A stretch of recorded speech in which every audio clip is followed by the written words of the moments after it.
From Mary Shelley's Frankenstein to the Lucas and Roddenberry franchises, the Martian Chronicles, and beyond, science fiction is undeniably a part of our culture. But what exactly is science fiction? And how do you write a science fiction novel? This series will attempt to answer those questions. Adam, hey, how's it going, my friend? Hello, sir. I love how deep and mysterious your voice sounds in that intro. Yeah. I mean, if I was phoning somebody, would it want them to pick up the phone and engage with me?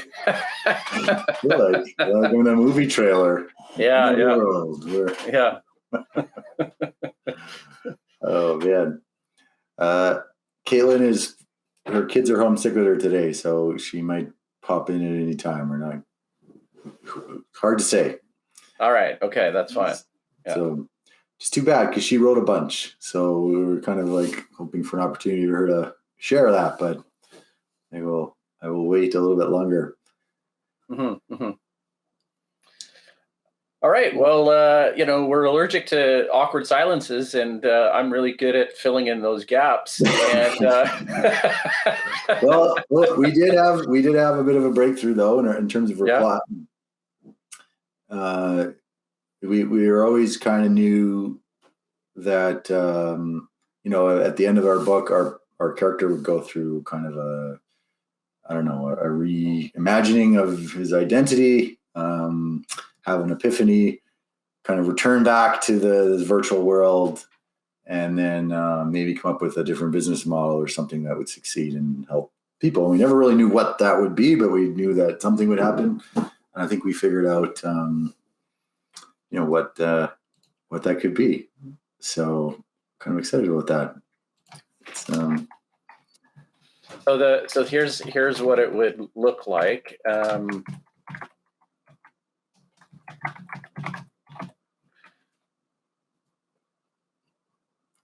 What kind of magic are you pulling out for us?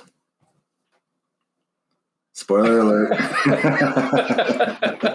Right? I mean, this is the conundrum. I mean, somebody going to mine through these videos and get to episode number 21, which I think that's somewhere around where we're at. Yeah. And say, that's what they said. And I think there's still this idea of, so what? There was a spoiler alert. I'm not going to press you to say it, but I mean, so what if there was a spoiler alert? I still think that's in the art of the storytelling. Like, how did they tell it? How did they, So well, and Caitlin, so she wrote a bit about kind of landing on this alien planet and meeting the aliens. And she did it kind of cool. The aliens were kind of translucent and colorful. Depending on how they were feeling, their colors would change. So they were always vulnerable. They were always empathetic because they communicated that all the time. So the next challenge is to imagine what their culture would be like. Imagine if you were always just vulnerable and open, how that might change how you did things. So we're having some fun with that. So she kind of made up these aliens. They're colorful. Their colors change depending on how they're feeling, on their mood, and then depending on, which of those beings, enjoys doing a task the most and is the best at it. That's who the leader is. So the baton of leadership always changes. It's not like one is the leader. You talk to one about something, that one's the leader, and then you go to something else and it's a different one, and that's how their society kind of works. So what we thought was, well, wouldn't it be cool if in this virtual world, like when you bite an apple, you have different sensitivities and different taste buds than I do. So different, chemicals in your brain will be released, different parts of your brain, if you really got down to it, probably light up slightly different than mine would, right? Thus, you may like a taste of an apple more than I do, or vice versa, right? There she is. Oh, there she is. Sorry.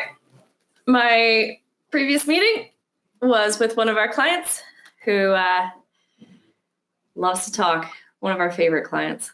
Okay, awesome. I was just telling him about the colorful aliens you invented and kind of how they work. And I was about to give away the big spoiler alert on this idea we had on how they could kind of, the idea that could kind of at the end, right? Spoiler alert. Okay, but did you tell him how we discovered it or not? No. We went for a hike. Yep. Big walk into the woods. We had a mental health day where we just took it off and shut off the notifications, did everything. And it was like epiphany moment. Because we started having these bizarre conversations. Because what was it that we were talking about that you don't like and I love? I don't remember. Milkshakes. It was like cilantro or something, whereas like the world like divided on it or something. Sure, there's a great example. Oh, yes. Okay. Mm-hmm. Right. But I was just using an example of an apple, how if you taste an apple, you have different sensitivities, different parts of your brain, different chemicals are released vis-a-vis you like an apple more than I do or Dan does or whatever. So if you're in this virtual space and you have an implant that kind of like maps out and understands like how to control your different emotions and keep you kind of happy and content and all this thing.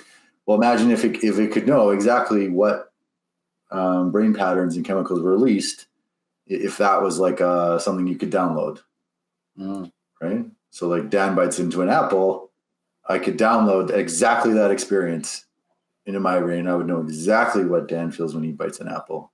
Oh, you guys are breaking my brain here because, I mean, first of all, it's biblical, right? I mean, you got this alien species that comes up and they see the apple. They're like, I'm not biting it. You know what I mean? Right? Like, there's no way I'm taking a bite of that sucker. Right.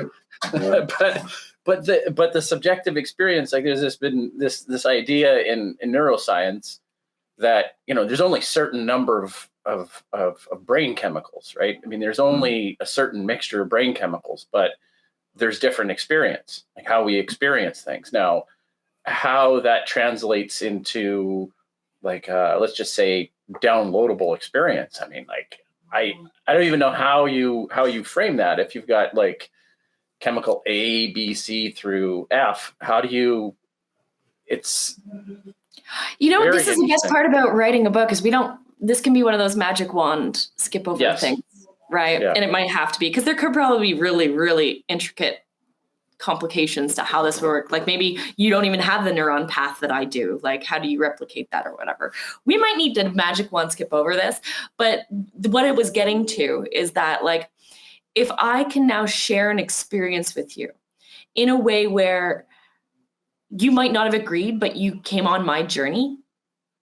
Now you understand. So it's not like it's a permanent like now you like apples, but now you understand the journey I went on and you go, I understand that you like them. So now you're connecting through empathy by walking in somebody's shoes for a moment. Very interesting. Very interesting. I want to bring up one of the things that came to my mind about a species that was uber empathetic and basically visible and translucent and, they evolve this sort of way. Right. And it makes me think about some of the species that, develop in an environment that don't have a natural threat. And there's been some stories of humans coming to an area and maybe in Darwin's time or something like this. Right. And the animals are so docile that it was just easy to kill them because they didn't think that there was any kind of threat, right? So, like the buffalo. Yeah, maybe the buffalo. Did they perceive us as an absolute non-threat? I'm proud. Maybe. I guess they didn't really have any kind of natural enemy, but that's really interesting to me, and. This alien species that evolves, they'd have to have some sort of backstory like that there's not really a threat and they somehow thrive based off of an internal structure of either merit or leadership or something, some sort of value to the community, but non-threatening. You know what I mean? Mm-hmm. So really interesting. Yeah, I was listening to one of those mastermind authors, and she talks about creating a world, and she talks about, draw your continents, understand where the prevailing winds are, and then kind of what the geography is. So, with our time to spend a little bit of effort into, okay, we have the aliens, but why would they evolve like that? At least superficially, like, why would it make sense for them to actually exist in that fashion? I don't know what the answer is off the top of my head, but I'm sure there's something clever there that are believable. Well, the idea is you guys have the nugget of it, and then you could kind of build around that, right? Like, what threat did they avoid by constantly understanding each other's emotions? Yeah. That's a really good way to look at it as well, right? And that's the prevailing, evolutionary adaptive thinking that I actually wish that more people thought of. Like, there's something we can describe in day-to-day life. Well, what was it from an evolutionary standpoint that that gave us this this proclivity, right? Like, why can I do double jointed things? Whoa, that's creepy. Oh, you're killing me. I would always say I could get out of handcuffs, right? Right? Because you can do it too, yeah. Yeah, good to know. Weird little things that some people do. Okay, question. Do we want to read some things? Because I actually wrote stuff. Yeah. Read that one paragraph that you did. Oh, I have to read it. It's your stuff. Okay. Well, hold on a second. I think we have a graphic for that. Oh. There we go. Okay. Hold on. I gotta find it, guys. It's not like it's not like I was prepared. Like, let's not get crazy. I sent it to Adam. I think it was while you're finding that, so humans evolved to be individualistic. It was in my best interest sometimes to hide my intentions from you. So yeah, right. We're a caveman. I want to kill you, or I want to whatever. It's in my best interest to be somewhat of a mystery, right? We're lying. We're these types of things, right? Like what gives us what freedom to make certain choices. And I actually read that people are so afraid of clowns because clowns have makeup, and it's hard for us to judge their intent. So we are inherently scared of clowns. Well, what is trust if there's no such thing as lying? Right. So maybe then, if I follow that logic, this alien species evolved like that because they could not survive individually. They had to come together to do something. So they come together better when they're able to, not deceive in that way. So, something that would require them to work together, period. What if there was and I know this is all my what ifs, but it doesn't, just things I'm kind of like lobbing at you guys, right? So what if there was some sort of a felt experience that happened on a group level?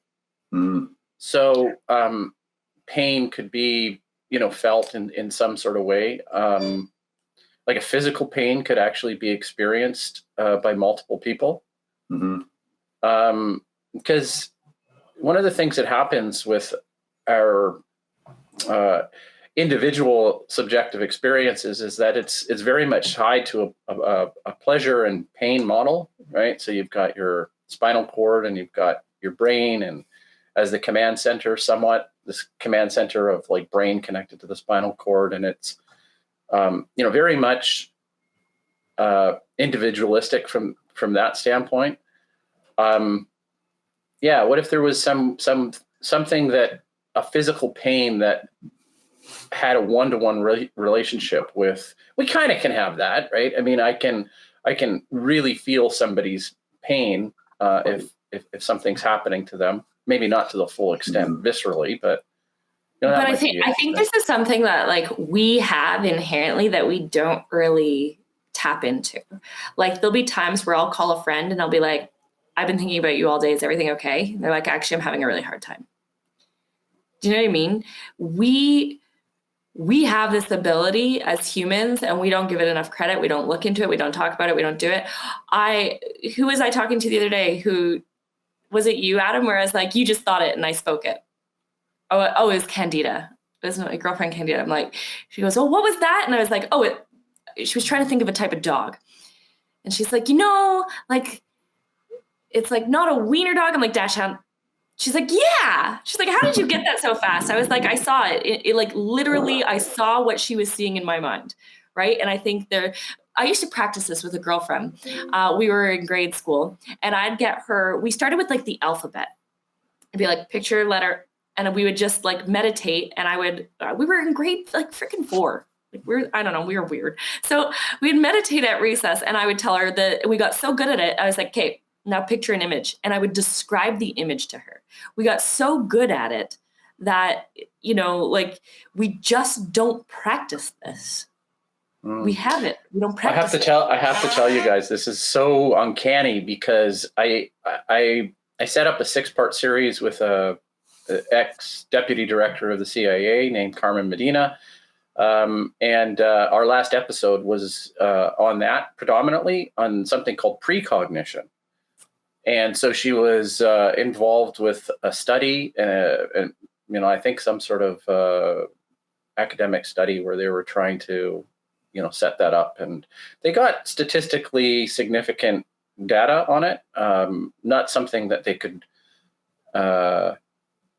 replicate. I don't know. It's very preliminary, but it's from the standpoint of an analyst from the CIA, she's interested. She's a kind of a fringe thinker. She's at times, right? She's very interested in trying to, think out of the proverbial box or expand, different types of.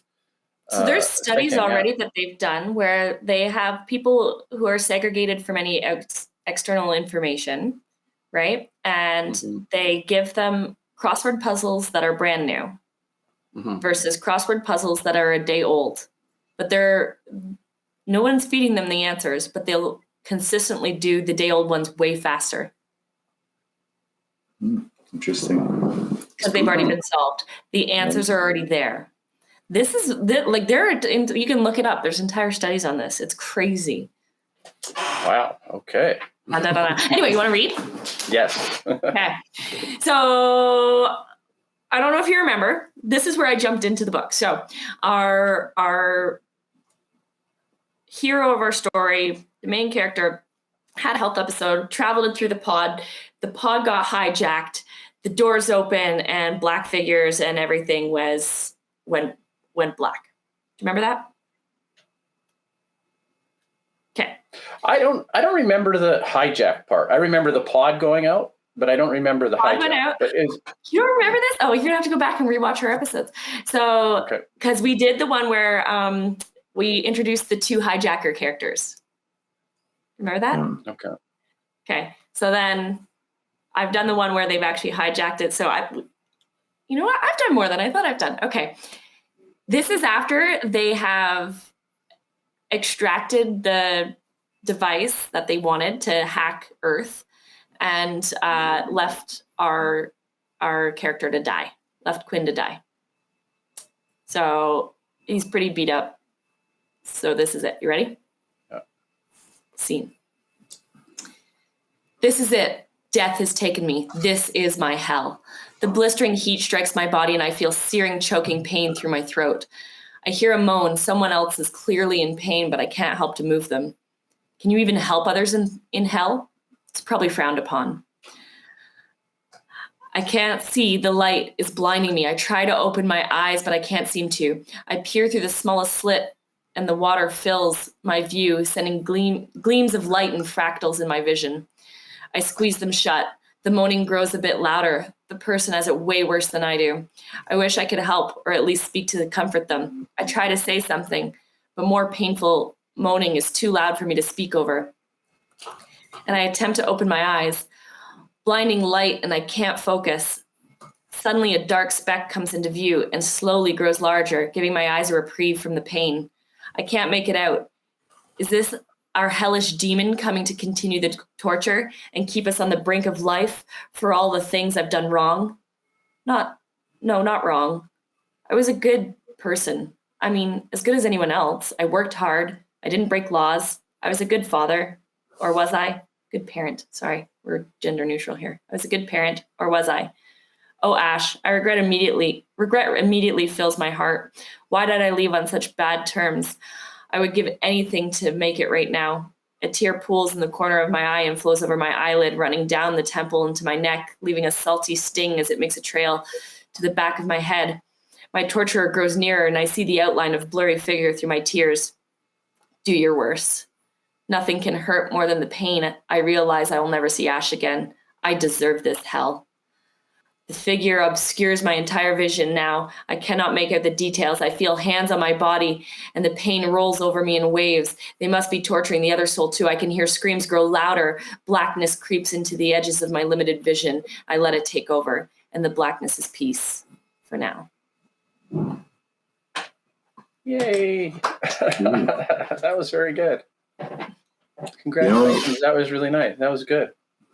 You know what I like about that, Caitlin, is you did a really nice job of finding a rock bottom for our character. People don't change until they hit bottom in some fashion.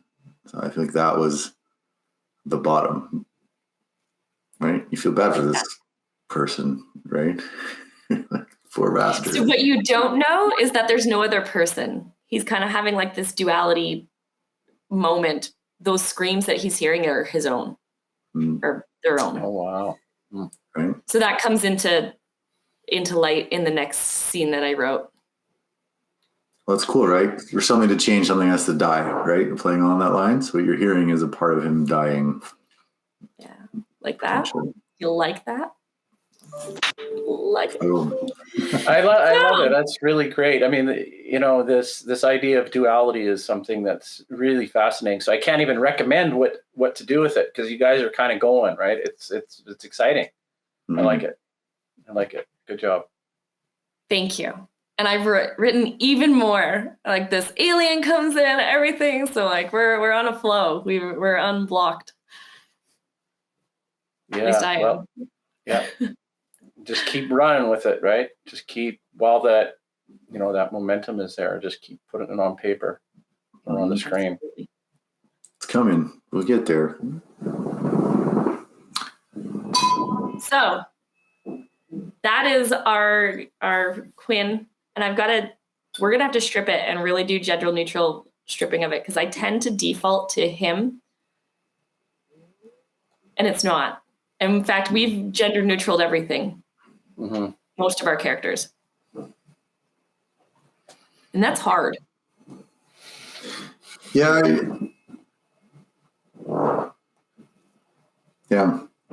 Actually this made me think of something, because so I read a sci-fi novel, and I can't think of the name of it just now. But anyway, it was in the future, and I can't remember if they were aliens or just people or evolved or had modified themselves or whatever. But anyway, what happened was they lived for hundreds of years, many more lifetimes than current humans would, and they would go through different stages. They would have male forms, female forms, have kids, change back to warrior form, change back to, like, they changed form depending on kind of what was happening and what the society needed, and But like virtually, you could apply that same thing. So, I was thinking of our character, the Eric's, right? He was we imagined him as this fairly ruthless corporate businessman in like an expensive suit, kind of a meaner version of Harvey from Suits, right? But what I thought would be cool is, when you show up in your avatar form, do you necessarily have to have associated gender? Maybe sometimes you show up and your avatar is slightly more female looking, or slightly like, maybe the whole concept of gender is so fluid at this point in the future that your avatar just kind of depends on your mood and what's going on in your life. Like, and that's pretty normal. So I was thinking about that, but I was like, do I really want to play in there? Like, is this gonna messy things? Do we really want to play in that theme, or is it somewhere to have some fun? So anyway, throwing that out there because. Well, you're just talking about gender. You don't even need to be human. Right. There you go. So like just like Ready Player One, they have different aspects to them and they're not even necessarily human looking. Mm-hmm.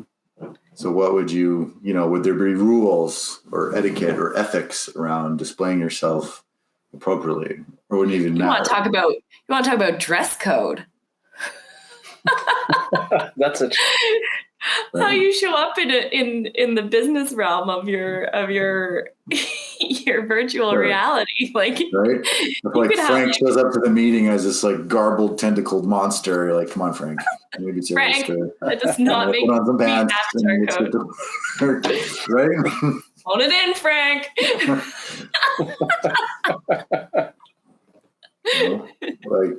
That could actually be kind of fun to have some fun with that, right? Like, come on, I know as long as we can, but. Well, I'll leave it up to you guys. If you put the comic relief in, then it may be picked up and it may be a movie. So, I mean, the choice is yours. You may not want to have, Netflix or some sort of big, big company knocking on your door. Don't put too much comic relief in there. Maybe a little bit, but like every once in a while, like I think there's our two with our characters, our hijackers. There's kind of a little bit of comic relief there in the sarcastic point of comic. Yeah, they make me think they're more like the Han Solo of the story, right? They're just kind of greasy, kind of interesting, like kind of. I just feel like there's space for them to come back, right? They're not just going to hijack and disappear. I feel like they're going to show up. They're coming back. We figured out how. Right, they're going to maybe help them return, hack them back in, right, for reasons. So I think you kind of need those archetypes, right? You kind of got the hero of the story, then you got kind of the funny comic relief, but done classily, right? They also have depths to them, but they're maybe a little more rugged, a little more direct. Bull in the China shop, maybe. Anyway, so the big question that comes to my mind about gender is what about reproduction of the species? How does that take place? Oh, we talked about that. It's all done incubator. Yeah. It was very like. It's actually back at the Andean galaxy, so you can apply to become a parent, right? And you get matched up with somebody who also wants to parent, who would be a good fit for like what you're doing, right? Genetically a good fit. And then you actually like send your DNA away, and then the Andean galaxy lets you know when you've been selected as a parent and how long you are till like child drop off. They produce it and the child is dropped off. And it's still paired, right? I guess it's still paired because they found that co-parenting has been quite successful. You're not living together. You co-parent, and that has allowed people to really thrive in both aspects of what they're doing and not feel overwhelmed. And it's the best for the health. So like you have a week on, a week off, week on, week off, and it's co-parented. And because you don't have to, because you've been deemed as a good match, it's because your schedules line up, you're genetically a good match. Like you've found that person who actually works really well with you in the co-parenting realm, but you may never meet them. In fact, Quinn has never met his co-parent, but he's like, man, communication's so easy, blah, blah, blah. And this is going to come back later as a potential like real relationship when he realizes how powerful relationships are and that, learning from this humanoid experience, he's like, maybe I want this in my life. Like maybe I want my co-parent to be my relationship as well. Whereas in the future, it's not necessarily the way. Like it's rare. Wow, that's really interesting. Kind of like it's rare now that people are actually in a relationship with who they have kids with. Yeah. True. There's another parallel that is kind of, like the story is shedding a new light on, basically. Well, and another little, nuance there is like, once you apply, great, I want to have kids, like throw me into the pool. You can hope that you're going to get, selected. But what it also means is like, you don't get to decide at this point forward. So like one thing I wrote when this character, he's having this like day nervous breakdown, whatever, is he gets notified, you've been chosen, you have another kid. And he was just like, nope, delete, not looking at that. Right. And it just kind of like adds to this like building pressure cooker. Right. And that could be interesting to kind of bring back in later. It's like, okay, now what do I do with this? Right. So does it's controlled by an overarching body that says, we need certain amount of reproduction, new unit, so to speak, in the population. But an average person would have, say, two children, 2 to 3, depending on, whether the population needs to grow or 2.5, right? That's the average.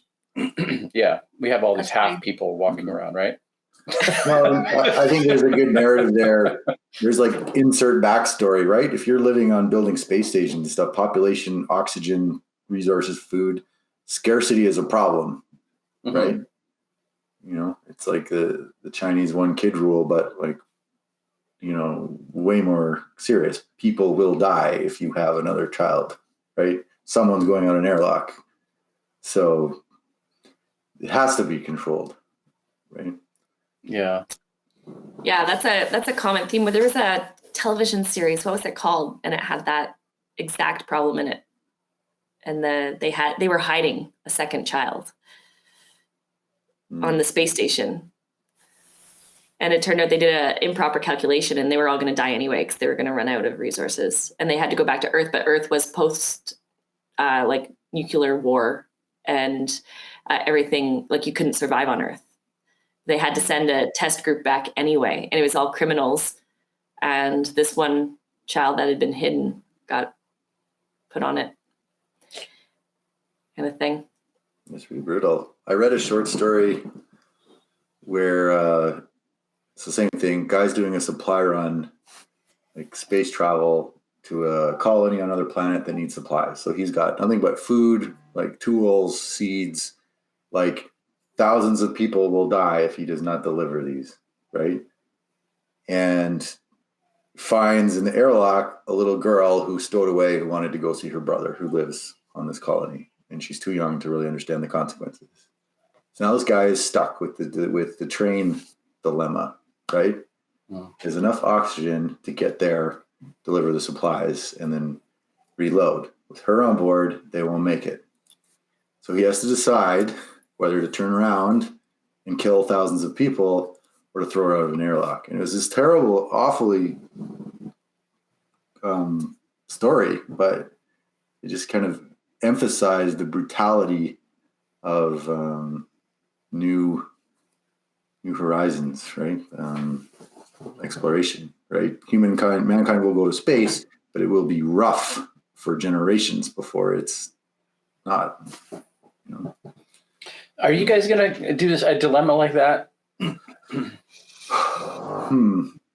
don't know if I want to. It's really dark. It's a really dark dilemma. I don't know if I want to go there. Right. I don't know what I would decide. Well, what about the character? We talked about the train railway thing, right? Which way does the train go? We talked about it. That's I don't know.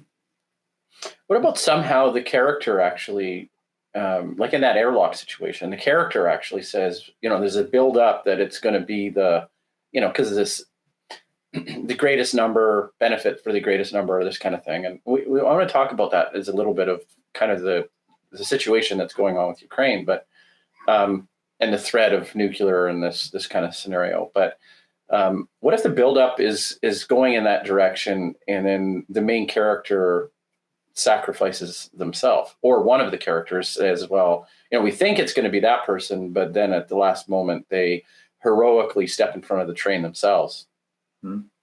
Yeah, like Scooby-Doo. It's Harry Stamper, right? That's why everyone loves Armageddon. No one wanted to see Harry die, right? Yeah. And the reason why I bring up the idea of the global dilemma of Ukraine and Russia and all this type of thing is that the nuclear threat seems to be ever present in the, in the reality of the way this war is unfolding, right? I mean, there's borderline talk about chemical weapons and just the oppression that's going on in Ukraine, and then you can't really. The elephant in the room is the fact that there's the possibility of nuclear, which is just escalates to no benefit at all for anything, Well, I think that it's scary because alliances could be made that could change the world, right? Like if you think about it, the enemy of my enemy is my friend kind of thing. And all Russia needs to decide is to pair up with somebody else who's willing to bend the lines of what, UN and humanity has agreed is acceptable. Yeah. And this is going to get very bad very fast.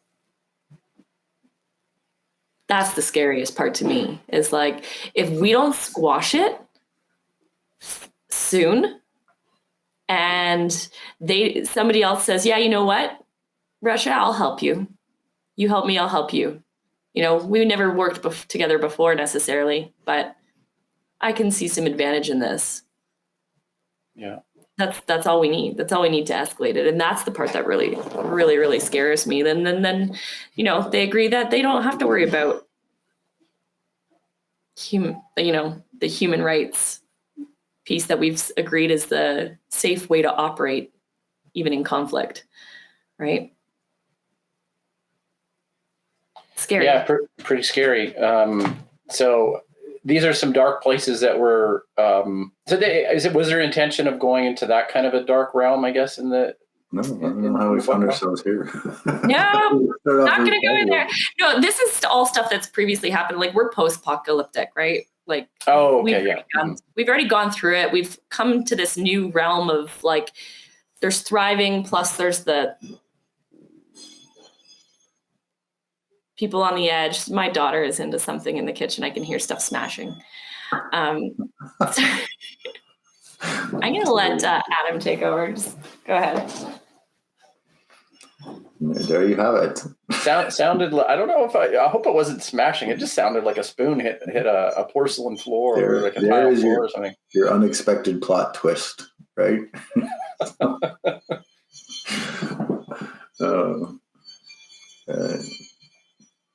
Yeah, it's fun.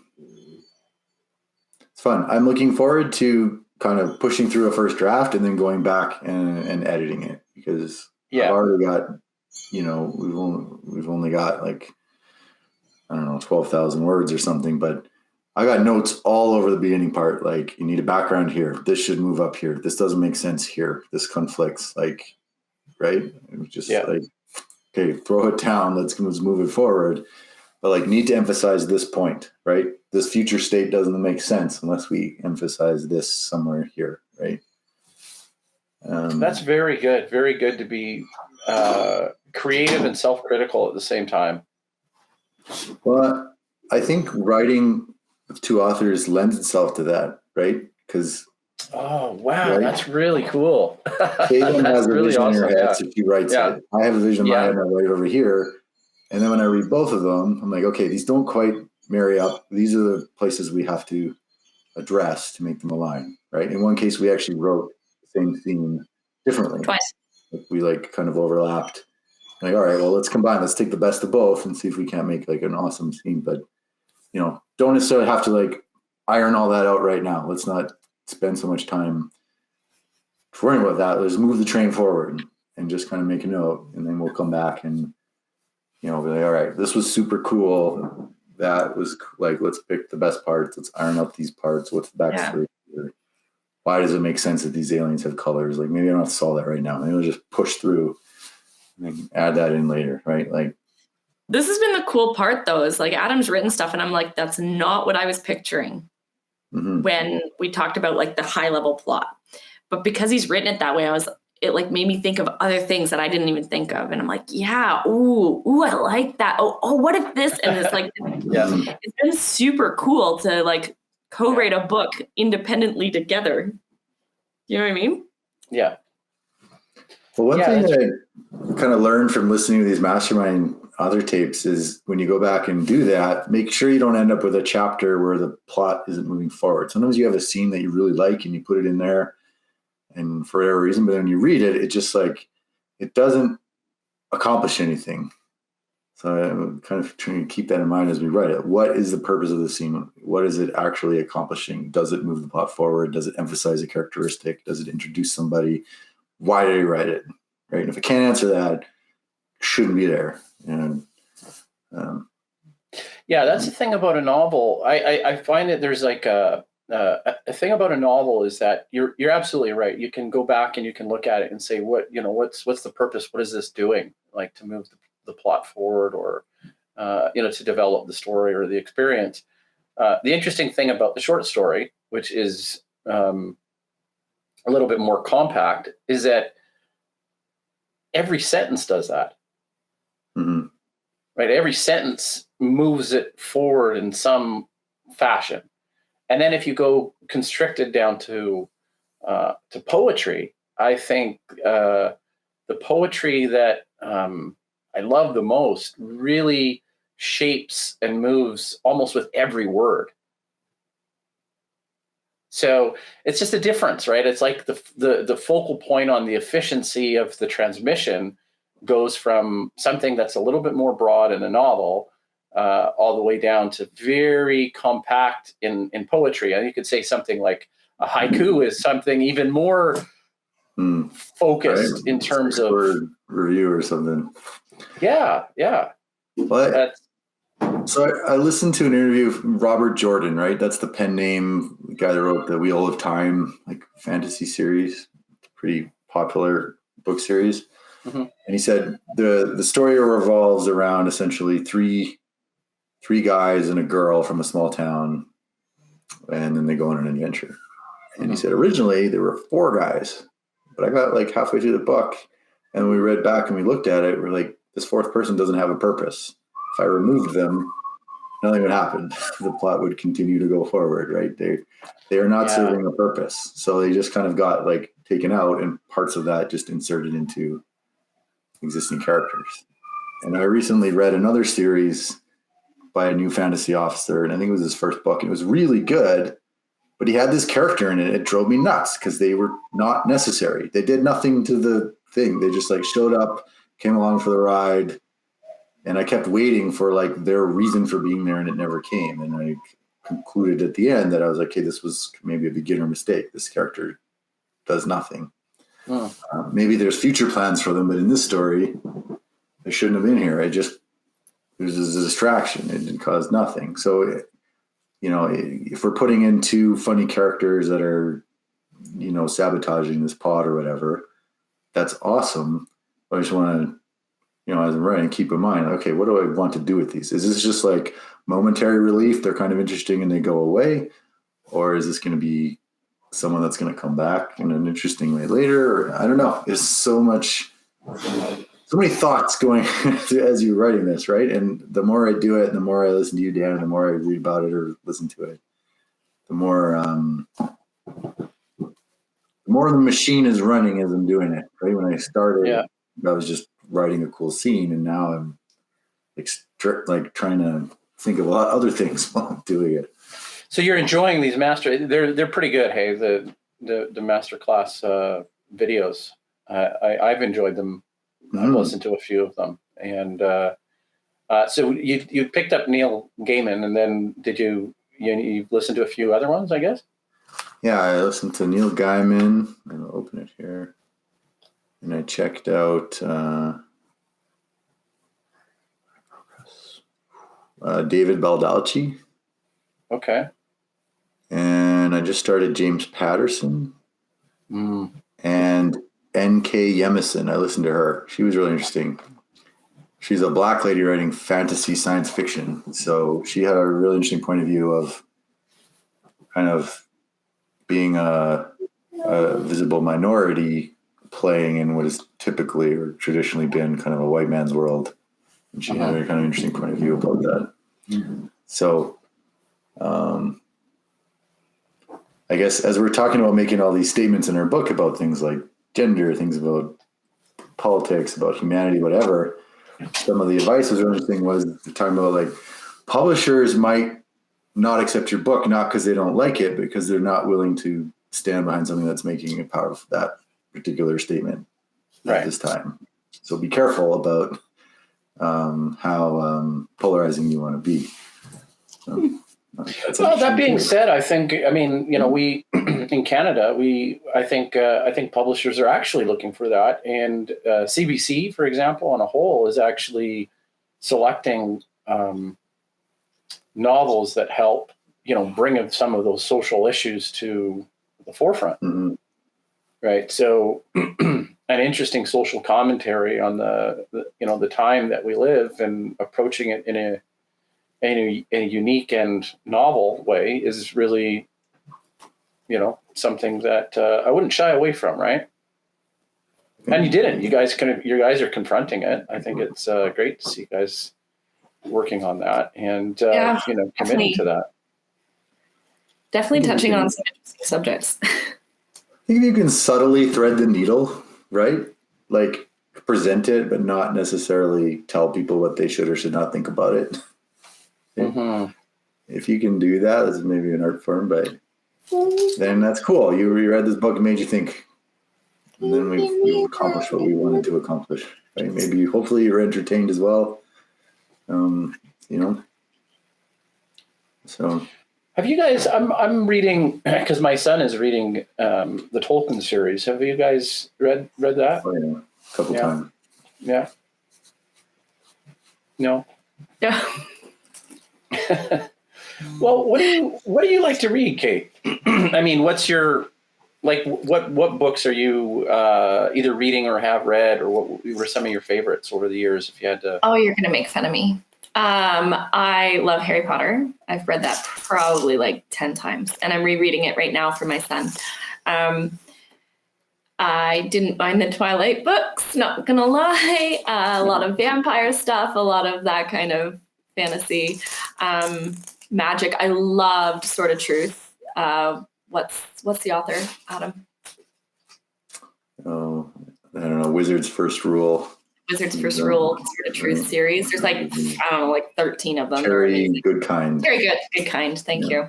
Love him. And then Clan of the Cave Bear is probably another one of my favorites. I don't know if you've ever read that. I've heard of it. No, but it was recommended to me recently by Steve Keen, actually. Yeah.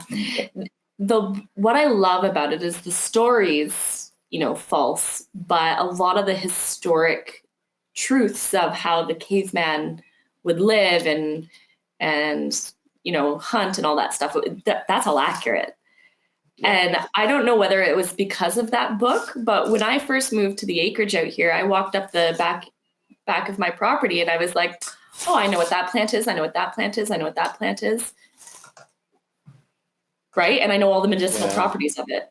And I'm wondering if it's not from reading that book, they described it so well and took you on this journey that it just was in the back of my mind. But I'm like, oh, that's yarrow and it's good for colds. And my husband's like, how do you know that? I'm like, well, they used it in Planet of the Cave Bear. Yeah. It was really cool. And I really like that book. Plus it's got a strong female character and so does Sword of Truth. So I'm starting to see a trend here. That book comes highly recommended, that Clan of the Cave Bear. Yeah, I've met lots of people. It's a series, right? There's a few of them. Yeah, I have them all. So Adam, if you want to borrow, feel free. The physical one. Here's a question for you, because I read Harry Potter when they all first came out and loved them, was totally dazzled by the creativity and like the magic of it. I read it a second time for my eldest daughter, and now I'm reading it for a third time for my second daughter.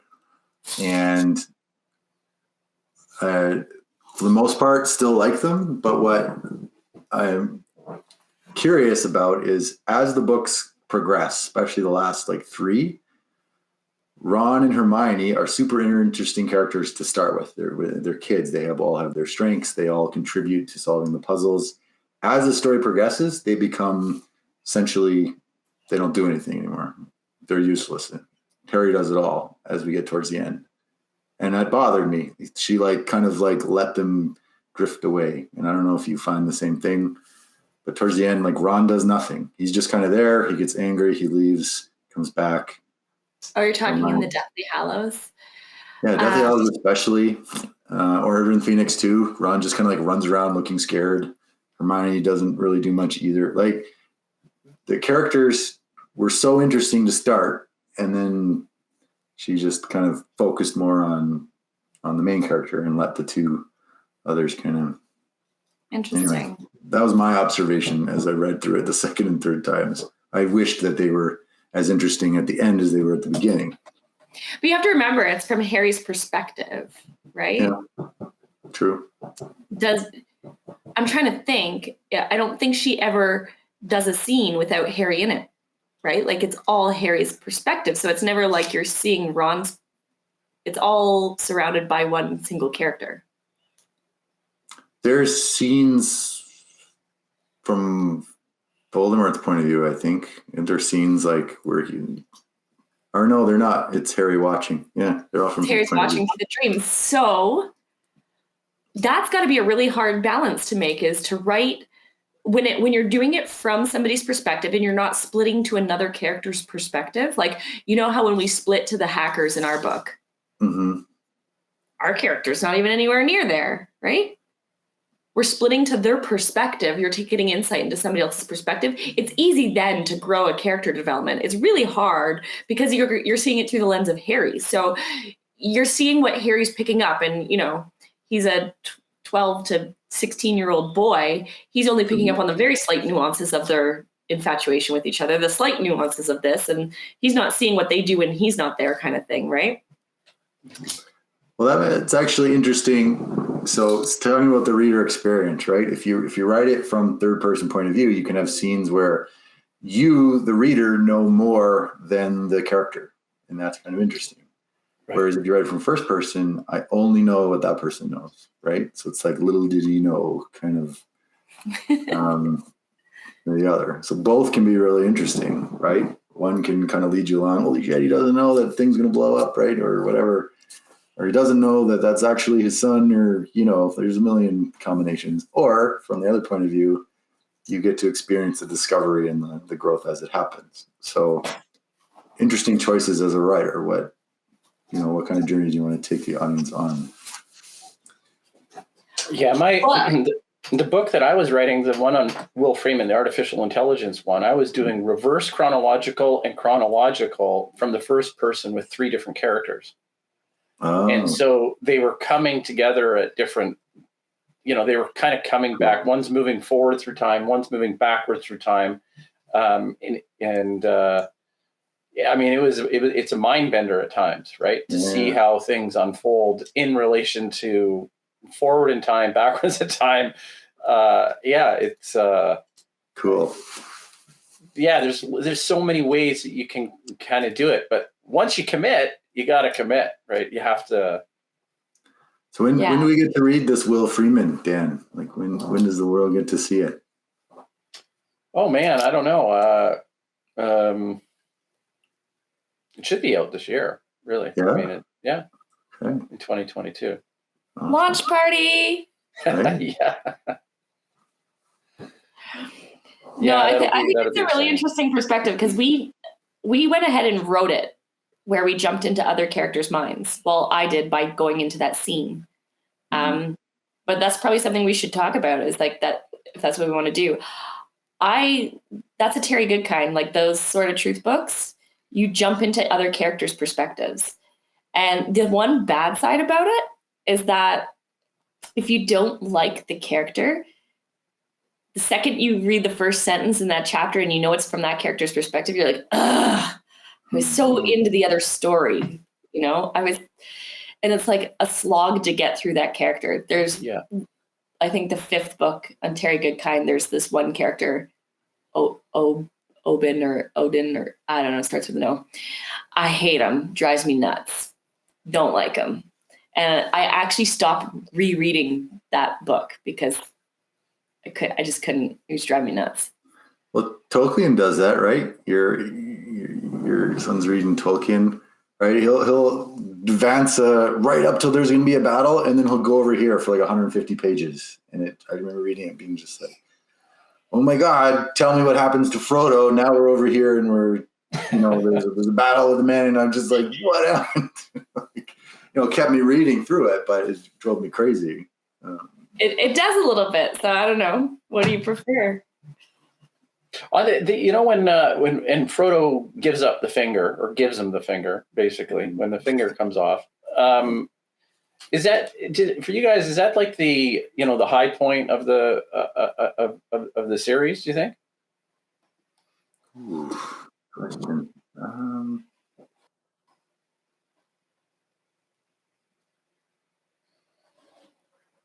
I think it's just before that.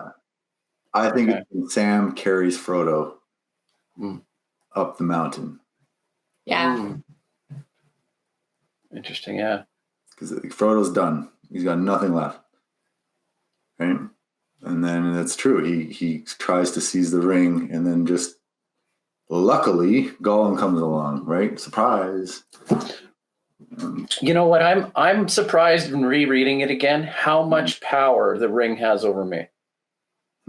Interesting. Because the ring is so it gives you goosebumps to think about the power of that ring, right? One ring to rule them all, sort of thing, right? And as reading The Hobbit as a young boy, I wasn't really understanding the significance of the ring, but it's damn cool to have a ring with a power like that, right? And then realizing that, so much of the magic of that story focuses on that one,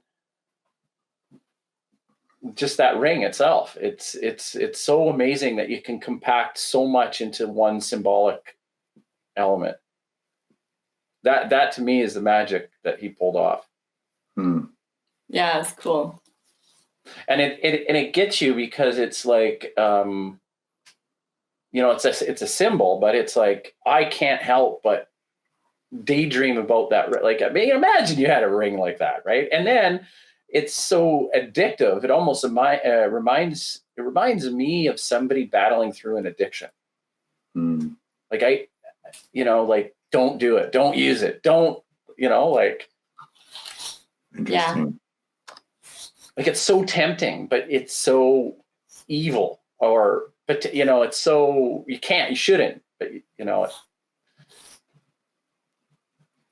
yeah. Yeah, I never thought about it like that, but you're right. There's themes kind of under the surface that we're relating to, which is why maybe we love the story, right? Yeah. Well, we hope that the audience is going to love your story just as much. And, right. Here we are at the top of the hour. I want to thank everybody for joining us again. And we got another couple weeks to wait before we hear from Adam and Kate again. I think we're going to bat the ball over to Adam, and Adam's going to do something and read something for us in a couple of weeks. Is that okay? Challenge accepted? Challenge okay. Accepted. All right, guys. I want to sign off. Thanks again, guys. Until next time. Undeniably a part of our culture. But what exactly is science fiction? And how do you write a science fiction novel? This series will attempt to answer those questions.